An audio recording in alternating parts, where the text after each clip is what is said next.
Hey guys, this is the Revolutionary Male. My name is Alex. And tonight I'm going to go ahead and talk about another article.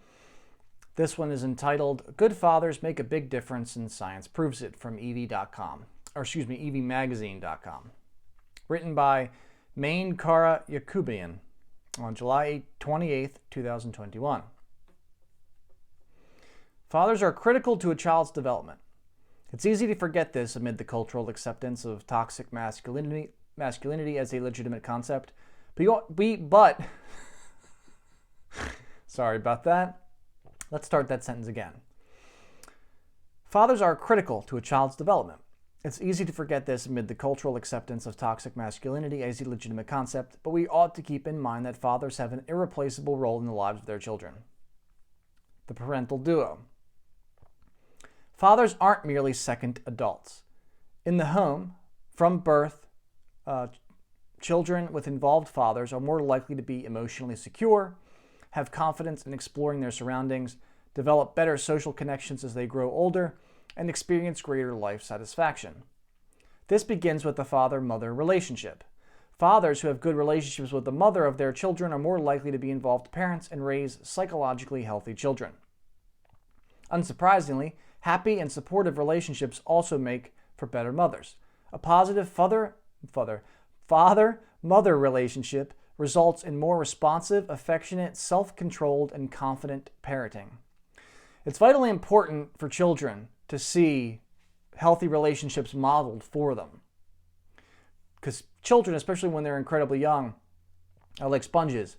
They observe and soak up everything that they experience. And it becomes incredibly impactful on their future development, because the oldest sort of neural pathways, neural connections that are created in the brain are pathways and connections that will last for a lifetime, because before the child becomes a fully functioning adult, before they develop the cerebral cortex, the part of the brain that deals with reasoning, they have the primitive parts of the brain, which are the oldest parts of the brain in terms of the evolutionary history of our species.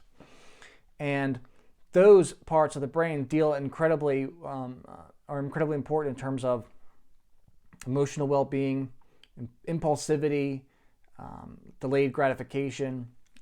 It's incredibly vital for every aspect of a child's development that their earliest years, their earliest experiences are as healthy as possible, because every future experience is going to be initially filtered through that part of the brain.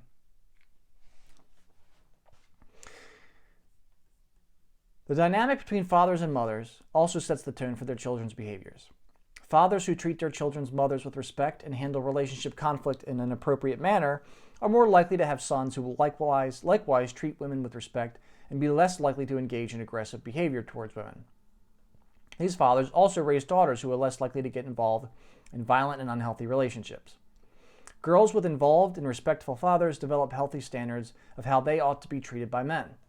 Contrasting this, husbands who hold anger or contempt toward their wives or give them the silent treatment are more likely to have anxious, withdrawn, and antisocial children.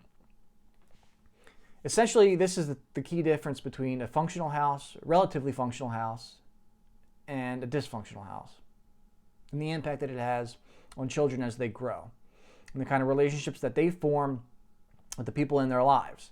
Because children, as I said earlier, are sponges, and so they absorb all this stuff, and this becomes instrumental in the kinds of skills that they develop.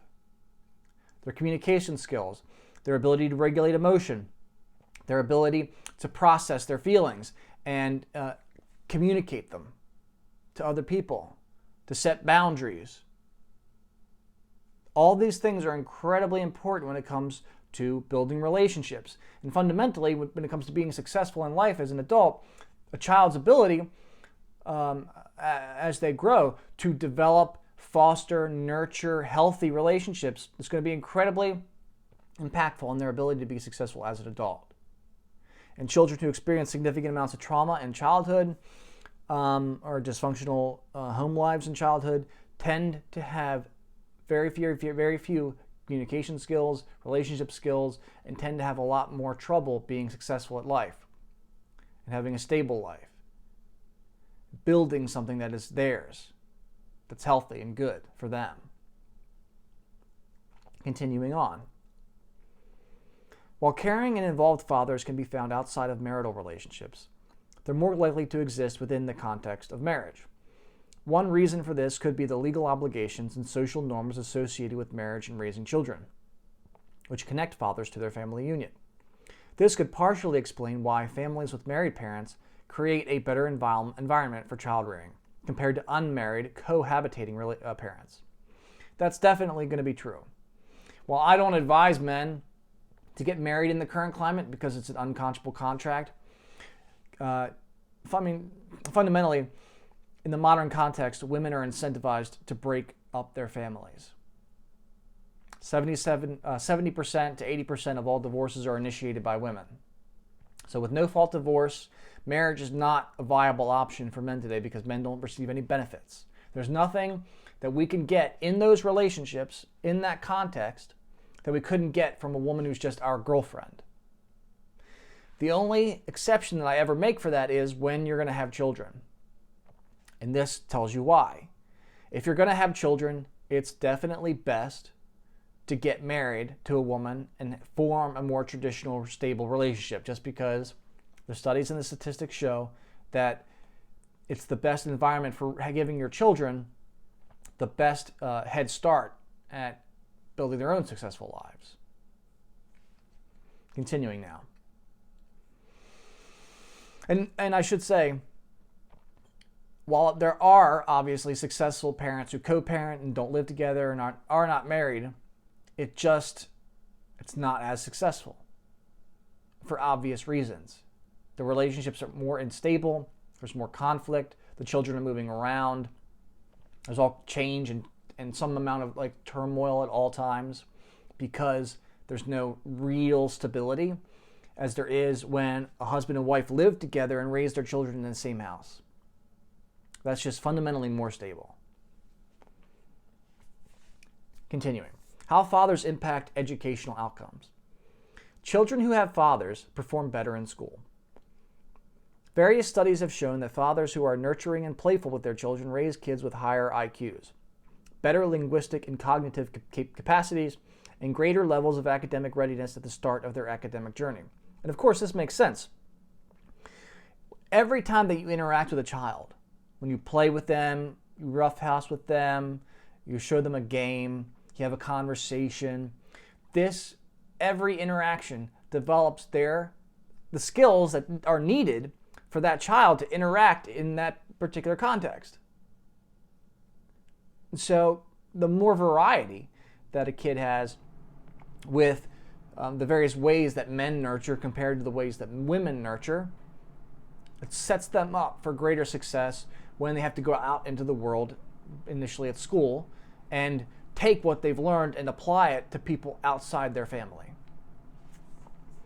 For example, continuing, kids who grow up with involved fathers are more likely to earn mostly A grades in school, less likely to repeat a grade, get suspended or expelled from school, and more likely to go to college and find reliable employment following high school. A father's role in psychological and behavioral outcomes. Fathers also play an important role in the psychological well-being and social behaviors of their children. Kids with involved fathers are less likely to get in trouble at school and around the neighborhood, and to be more sociable with other children in early childhood. Fathers and mothers interact with their children differently, and this is the key right here. This is the key that I alluded to earlier. But the different ways that fathers engage with their children versus the way that mothers engage with their children. Fathers spend more of the one-on-one time with their infants and preschool-age children engaging in stimulating playful activities. These interactions promote emotional and behavioral regulation in kids. For example, roughhousing with dad could teach kids how to regulate aggressive impulses in physical contact without losing emotional control. For example, let's say I'm a father who's roughhousing with his son. Let's say I am roughhousing to the point where I do something where maybe I'm not letting him beat me. I'm pushing him a little to try harder. And that upsets him or pisses him off. And he gets to the point where he attacks me and gets more violent. and maybe I allow him to beat me in that sense. Or maybe what he does hurts me, and he gets to see the impact of it without actually putting anybody at risk. See how those interactions can determine how the child responds and what they learn from those experiences, so they can learn that their aggressive behavior is potentially both rewarding and productive, but it can also be dangerous and violent. You can learn those very, very same contradictory and opposite lessons by interacting with one parent. And that's vital, especially for boys with more testosterone who tend to be more aggressive. It's incredibly vital for them to learn the nature of masculine aggression, that it can be productive and destructive. Continuing now. Fathers also emphasize independence, exploring the outside world and achievement, while mothers are more focused on nurturing. Both of these are critical for the healthy and well-rounded development of children. Thus, kids who grow up with involved fathers and mothers are more comfortable with exploration and more likely to demonstrate self-control and pro-social behaviors. Furthermore, kids who have good relationships with their dads are less likely to experience depression, less likely to lie, and less likely to be disruptive in their behaviors. Additionally, they are more likely to be physically and emotionally healthy, achieve academically, and avoid drugs, violence, and delinquent behaviors. The father-daughter relationship. Daddy issues is a term thrown around to refer to strained relationships with fathers, including absent or abusive fathers. The term is often trivialized and used in the context of jokes, but the idea it conveys is a serious one. Poor father-child relationships can have poor effects on children, leaving an impact well into adulthood. For example, children with insecure attachment to their fathers, such that they approach the relationship with fear or uncertainty, have lower levels of self-efficacy and higher levels of social anxiety as college students. However, insecure attachment with mothers does not predict these changes in self-efficacy or social anxiety. This suggests that mothers and fathers might have unique contributions to children's development. Colloquially, daddy issues are more frequently discussed in the context of father-daughter relationships. We especially hear young women labeled as having daddy issues if they find themselves in unhealthy romantic relationships or dating significantly older men. While most research is focused on the effect of fathers in the psychological development of children more broadly, some have specifically explored the role of fathers in raising daughters. And that's going to be vitally important. And I want to elaborate on the importance not only of the father-daughter relationship, but the mother-son relationship as well, because this is the fundamental aspect of this. A son's relationship with his mother and a daughter's relationship with her father is going to be incredibly significant in terms of what kind of romantic relationships those children are going to have in the future. Because that mother is going to be the first model for how he interacts with women, and that father is going to be that first model for how she interacts with men. And because those experiences are formed at such an early, vitally important age, in affecting the most primitive parts of the brain, it has an enormous impact on a child's future well-being. Because regardless of how well a child can reason, or an adult can reason, if all their experiences are being filtered through the primitive part of the brain before they are being rationally explored in the cerebral cortex, they're not going to have what they're going to be rationally experiencing is going to be overwhelmed by what they're primitively experiencing. And that's what we mean when we say people are triggered or have a trauma response or a stress response. It's a response that's emitting from that primitive part of the brain where emotions come from. And it's not being filtered through the cerebral cortex. It's not being rationally filtered. It's being filtered through the primitive part of the brain, primarily. Continuing now. One study found that fathers who expressed interest and participated in their daughter's life had daughters with greater self-esteem and higher levels of academic achievement. Another study found that higher quality fathering decreased daughters' engagement in risky sexual behavior by increasing the amount of parental monitoring they received and decreasing their affiliation with peers who promoted risky sexual behaviors. Yep. Fathers keep their sons out of prison and their daughters off stripper poles. Simple as that. Fathers also shape their daughters' expectations of men in adulthood. This is what I was talking about.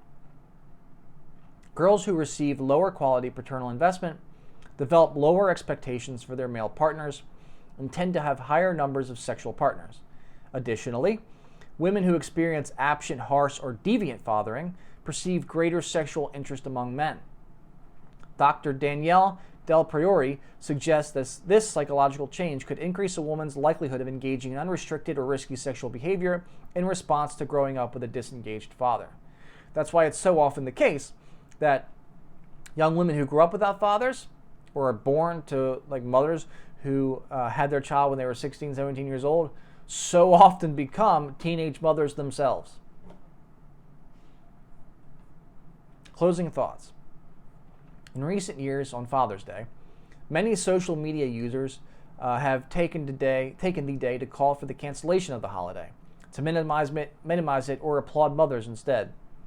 There's no doubt that mothers are superheroes worthy of infinite adoration. Give me a break. And in some circumstances, mothers have to take on the role of being both parents, just as some fathers have to do the same.